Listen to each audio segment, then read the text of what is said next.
Hello everyone, it's Scratch here, and today I'm here to talk about which decks I'm bringing to the event in Copenhagen next month. I have two options right now. One of them is going to be, as we have here, roughly here, we have blue-white control, which is a bit more of a tap-out control, focusing on trying to throw down a Chalice that is either on 0 or 1, and trying to disrupt our opponent's game plan by having it on board.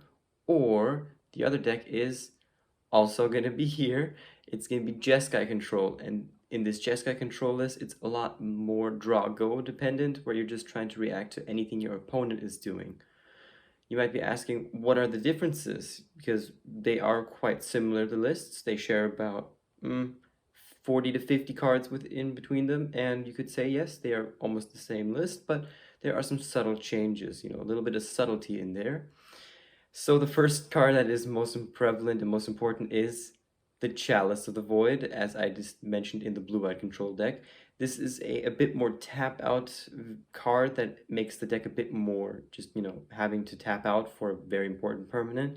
But this is one of those permanents that once it is out, you basically lock your opponent out from doing anything, making the blue-white control deck somewhat of a prison deck as well, which is kind of interesting because it's kind of like a blue-white prison deck is how I like to imagine the deck being. Another card that we have is Timeless Dragon. This is something that is actually shared between the two decks, but Timeless Dragon is actually, yes, we have it here. Timeless Dragon is actually a card that is played two of in the blue-white deck, one of in the Jeskai deck, and it is actually a very good card because it's, in my opinion, a better version of Shark Typhoon because you can cycle it on turn 2 and still have a big flying chonky boy in the late game, making it a very, very appealing card.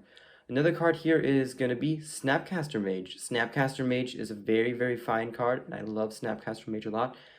I'm thinking about maybe taking him out of the blue-white deck. It's a bit of a problem because Snapcaster Mage in the blue-white deck, there's not the bolts or the 1-mana cantrips instead of in the sense of opts that Snapcaster Mage can really come and flash back. So it's kind of a problem to play him because it plays very awkward in the list. So this is something that's most likely just going to stay in the Jeskai list. And then the final card that we have is March of Otherworldly Light. And March of Otherworldly Light is going to be a very important removal spell because it removes creatures whilst also removing Saga, which is a very important permanent for control to deal with. Because it's usually one of those lands that we have a hard time beating once it hits the field. March is the best answer we have to it.